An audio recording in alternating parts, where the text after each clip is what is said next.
Atapu, assalamu alaikum, namaste, Haroon Nefer. This is Kasak Keperu with another video for you.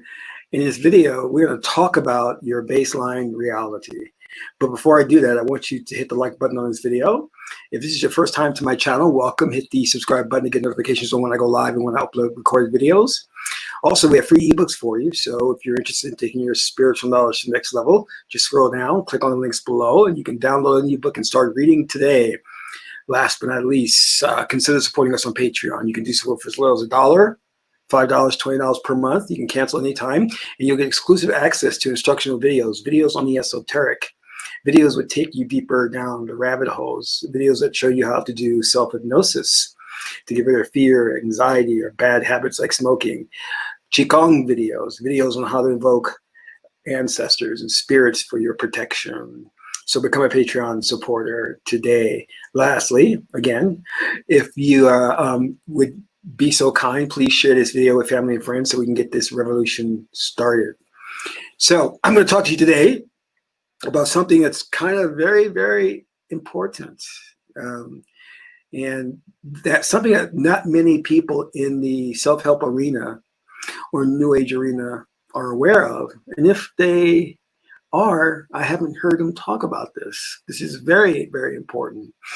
Now, you've heard many people say, well, if you want to change your luck, or if you want to change your lot in life, you have to adopt a new belief system, that your belief defines your reality. And that is true. Your belief systems will define your reality. They will basically, once you accept a new belief system, because you have to accept it, we all have filters, and those filters are on all the time. And most times those filters only allow things in that are in alignment with our already pre-established belief systems. So they just reinforce what we already believe. But to accept a new belief system, whereas most self-help gurus will tell you, well, if you want to attract wealth, you would say as an affirmation or as a truism over and over again, I am wealthy. I am wealthy. I attract wealth. I am a wealth magnet. I'm a money magnet. Now, let me tell you a little bit something about that and why that's very, very problematic. Okay. You see, accepting a new belief system on a conscious level, which is what you are, you're in a waking state right now. You're more predominantly left brain than your right brain. Waking state.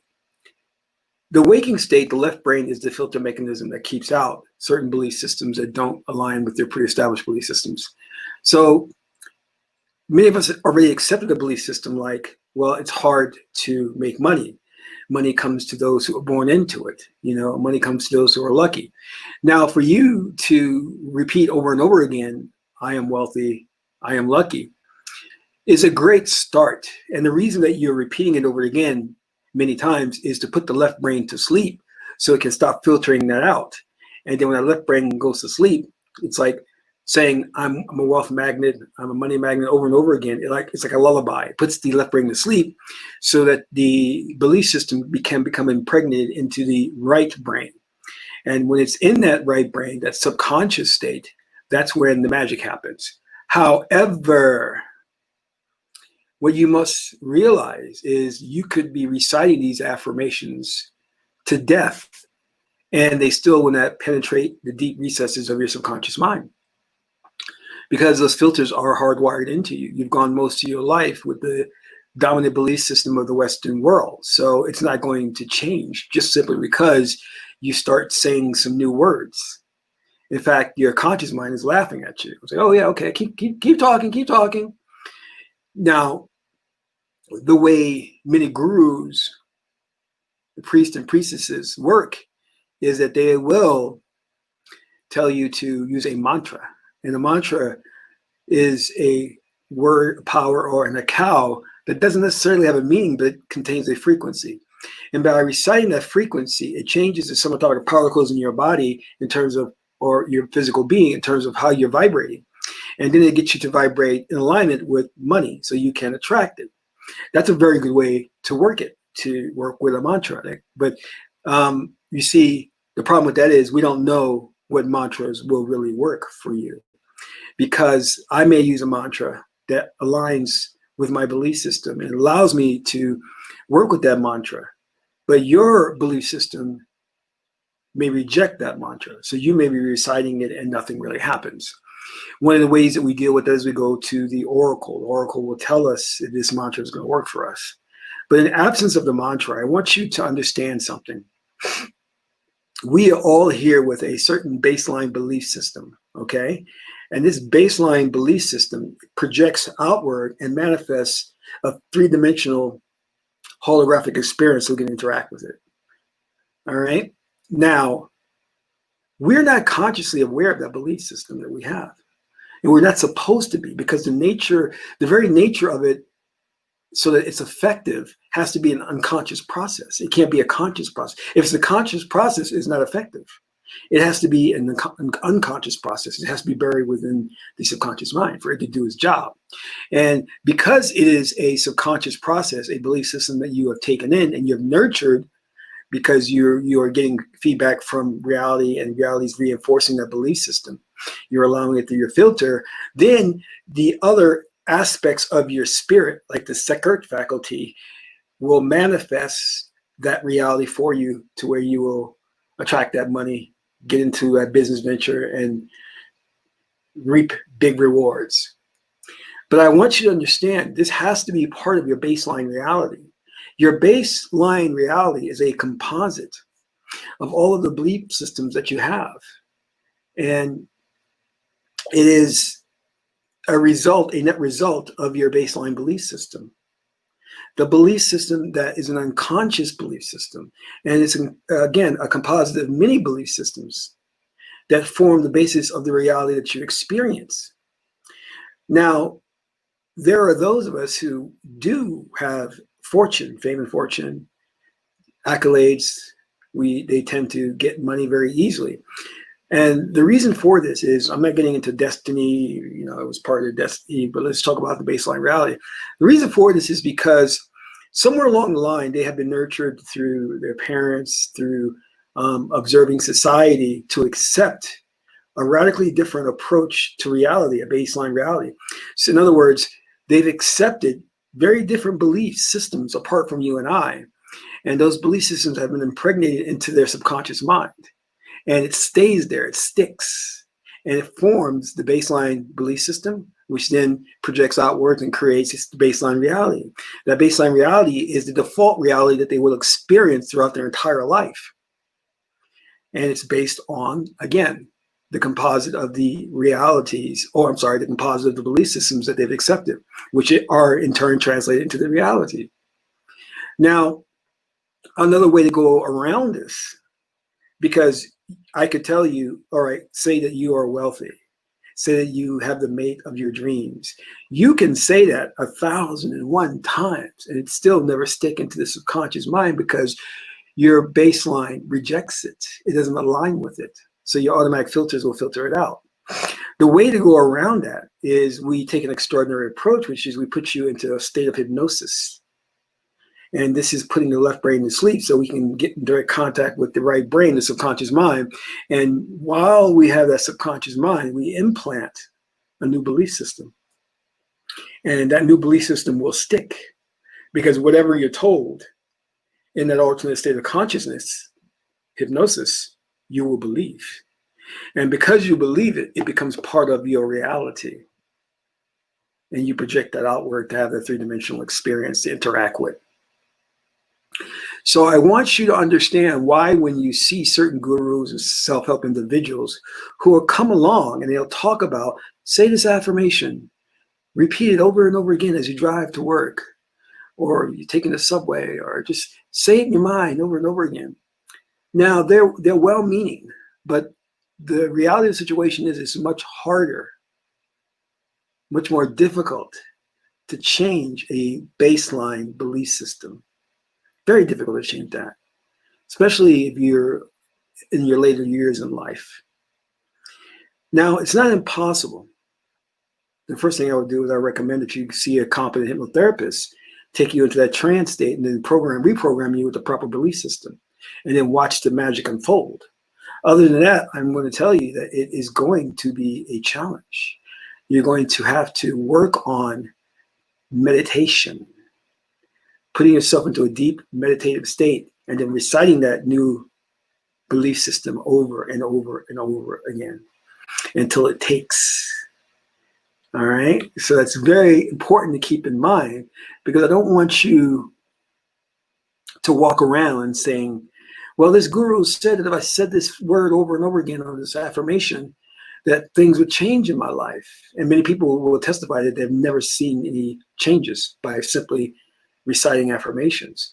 This is because your belief system, your dominant belief system, is very strong.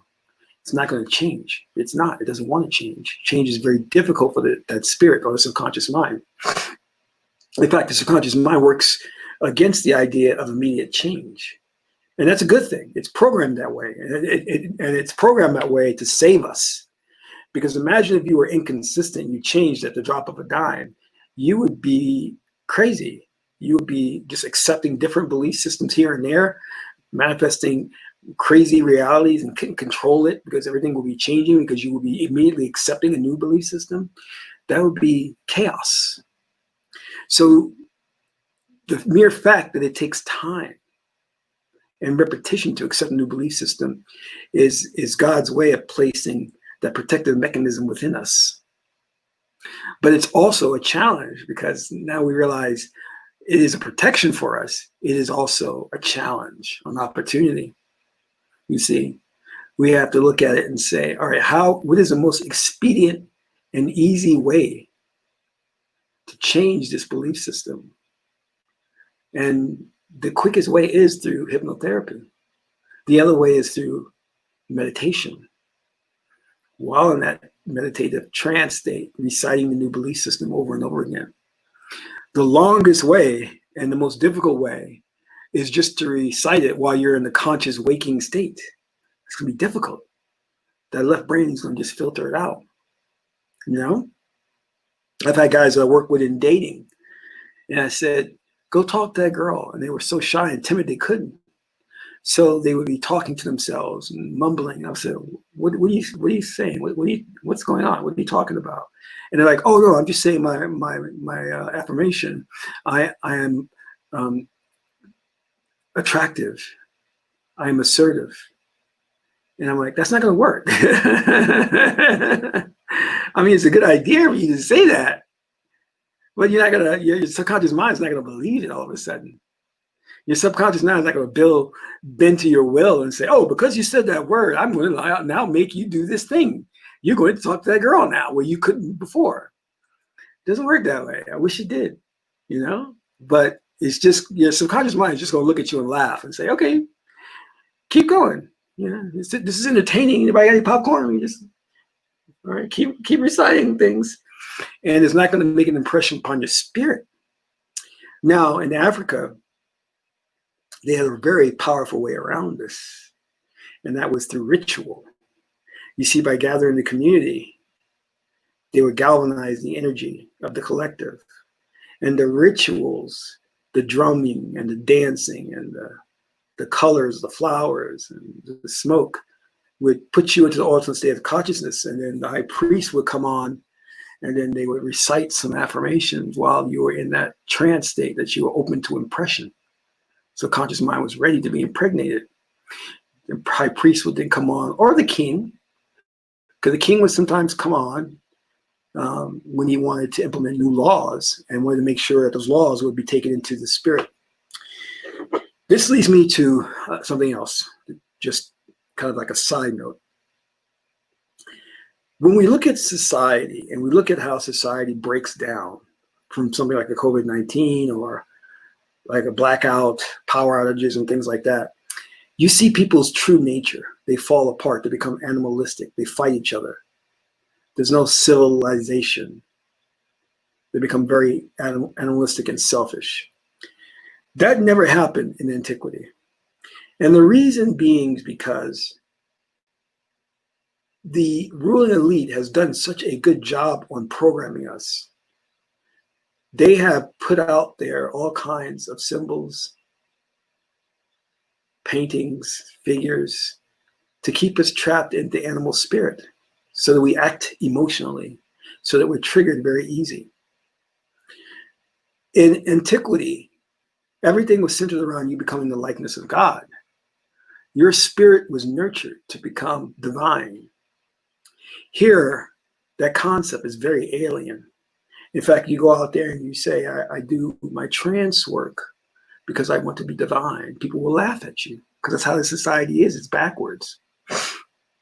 So you must understand that in Antiquity, when there would be natural disasters, and there were, people did not fall back into animalistic behavior.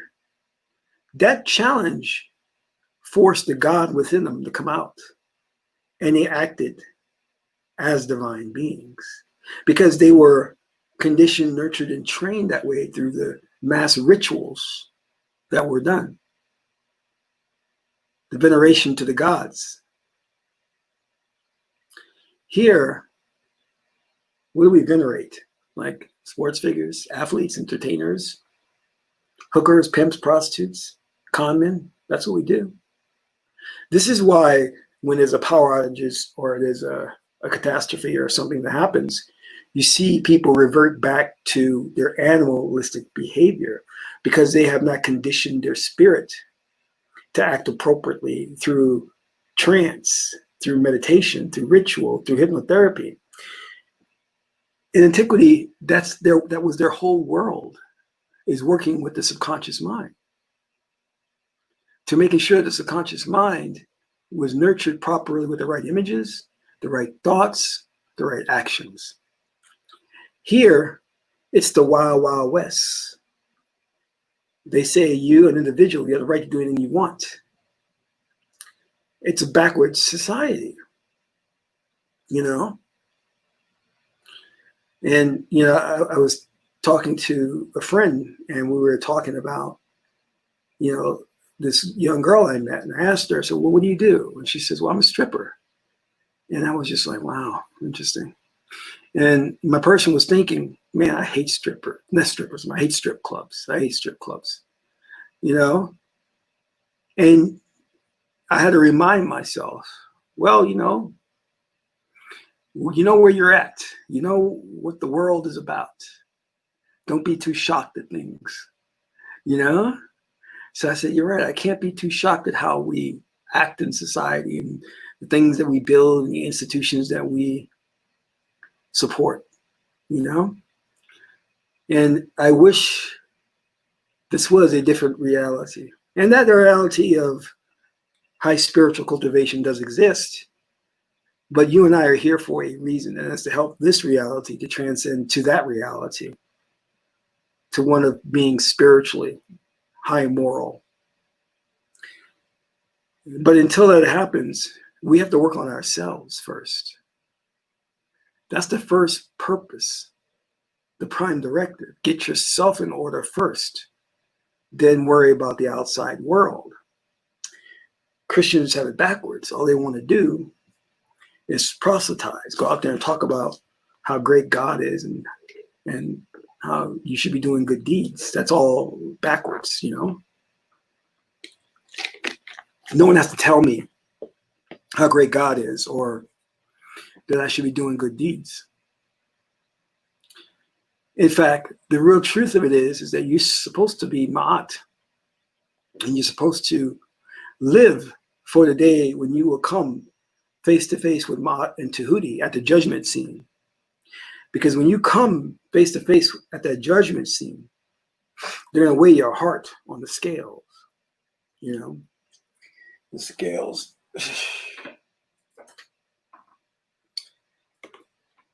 Your heart will be placed in one, and the feather, the ostrich feather, will be placed in another. And your heart must weigh lighter than the feather. That's kind of a metaphor and a symbol. It is saying that you are not heavy-hearted, that you have gone through life attached to anything, that your heart is you're lighthearted, you're free. You're free from emotional compulsions. You don't violate the law of Tahuti, and that law is nothing has a quality in and of itself. So you know that nothing can bring you happiness. Nothing can bring you sadness. Those are illusions.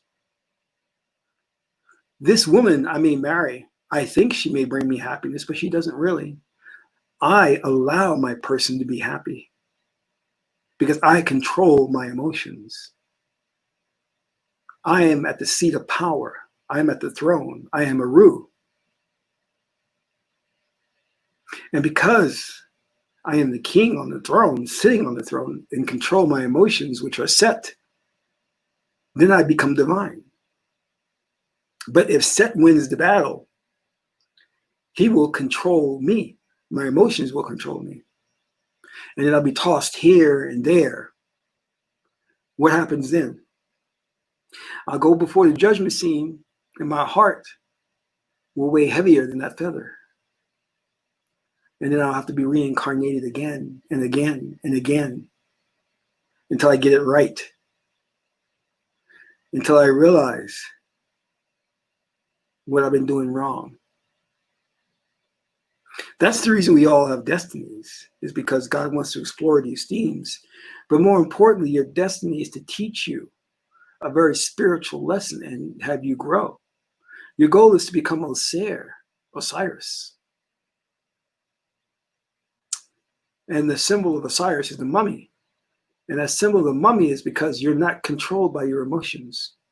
You can be centered. And you stand there with the crook and the flail. And you are the king, the master of your domain. And the only way to get there is through your meditations, your hypnosis, your trance work, working with your mantras, working with the oracles. You need a true spiritual system.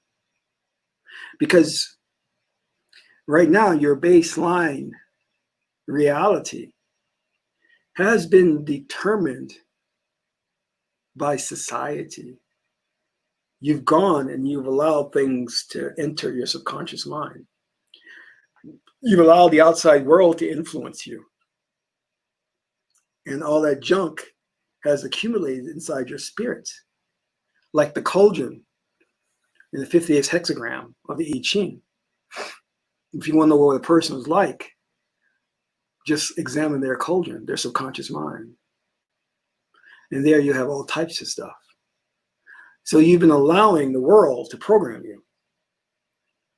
And you've accepted the programming.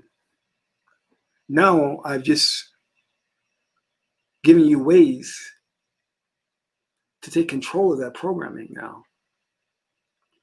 And to take control of your life so that you may have good fortune. So that when you go before Ma'at and Tahuti, you do not have to be reincarnated.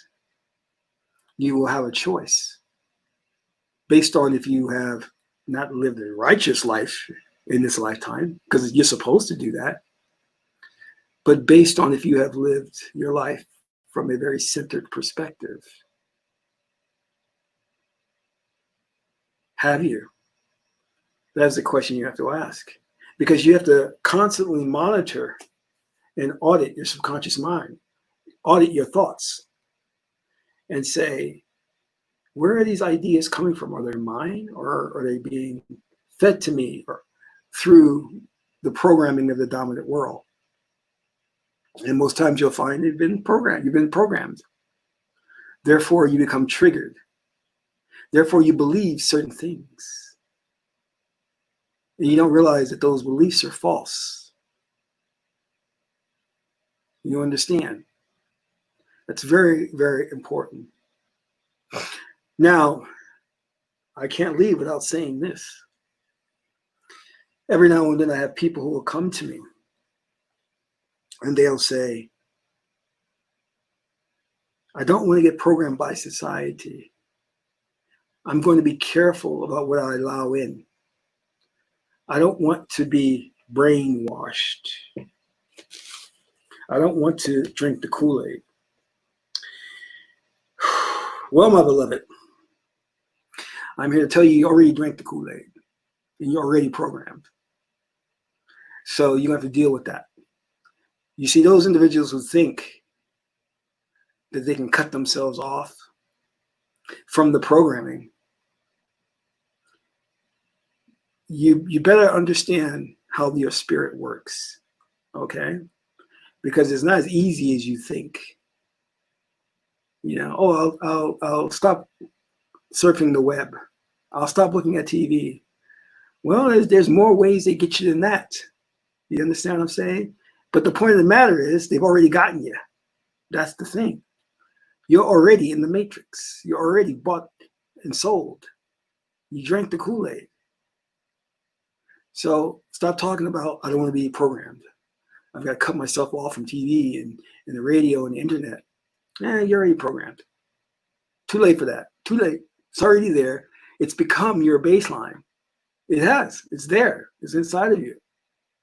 And it's being manifested without you consciously being aware of it.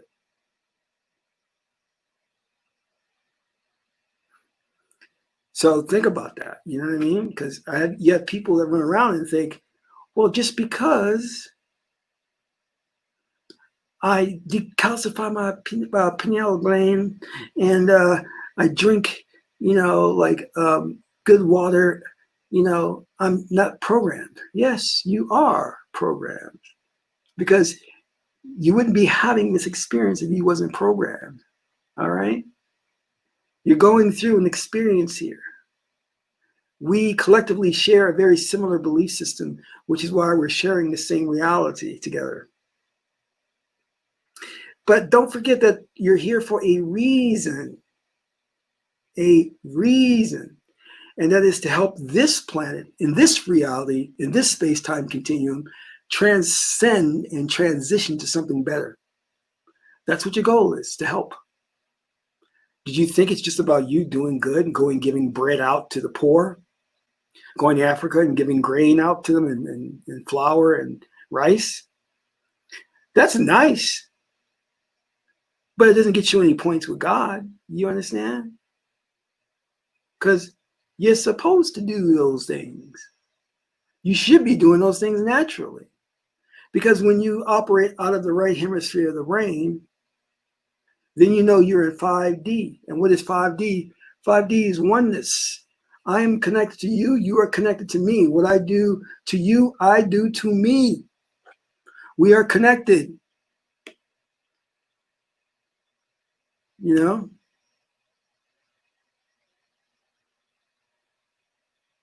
So you must understand that.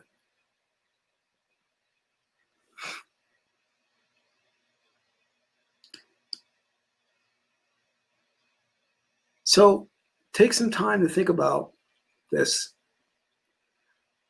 and how accepting a new reality or a new belief system is not going to be as easy as you thought. But the good news is, if you're able to do it, you will manifest everything, all your dreams. You can manifest those things. Some people say, well, Kasank, have you manifested all your dreams? I said, well, it's my destiny to be a priest and to teach. So it is not my destiny to be Bill Gates or Nikola Tesla or Elon Musk. That's not my destiny. My destiny is to teach the truth. So stop thinking God cares about money. All right? But I'm saying to you, if you get your mind straight and understand this, if you understand how to hack the brain, hack the psyche, then you can work miracles in your life. And that's what the Asarian religion or tradition has been about. Learning how to tap into the subconscious mind and rewire it. Because the ruling elite already know how to do that. And they've set their system up, their reality up, to continually reinforce their dominant belief system. To continually get you to drink the Kool-Aid. That's what they have to do. And it works. It's beautiful. It works. You know, it's a very, very effective system because it programs you without you even knowing it. And the program is such on a subconscious level that changing it becomes an arduous task. But you must change it, though. You're going to have to if you want to experience what we call good luck, fortune. If you want to grow, you must change it. And that means not accepting your lot in life, saying to yourself, what I have now is not good enough. I want more. It could be better. I say it every day. And then I explore ways, whether it be the meditation, hypnotherapy, rituals to make that happen. You know, at one point I was a ritual and meditative junkie because I knew I wanted to get somewhere. So I meditated a lot, performed lots of rituals, and they were very helpful. So you're going to have to think about it. Now, please understand, I'm not saying that this is going to be impossible. It's not. It's definitely doable. And once you unlock the key, it's going to get easier and easier and easier to communicate with your subconscious mind. Because the subconscious mind, you build a relationship with it. Once it learns to obey your commands, meaning to take in new impressions, it will do it quite readily. And it won't put up a fight. And so I want you to think about that and keep that in mind. That, yeah, there's going to be that initial hurdle you go through to make a change in your baseline. But once you accomplish that, it's downhill from there. It becomes much, much easier. You know, my only problem that I have in my life, to be honest with you, is I manifest realities too quick. You know, and I need to learn how to pull back on that. The minute I have a thought, it becomes almost like a reality.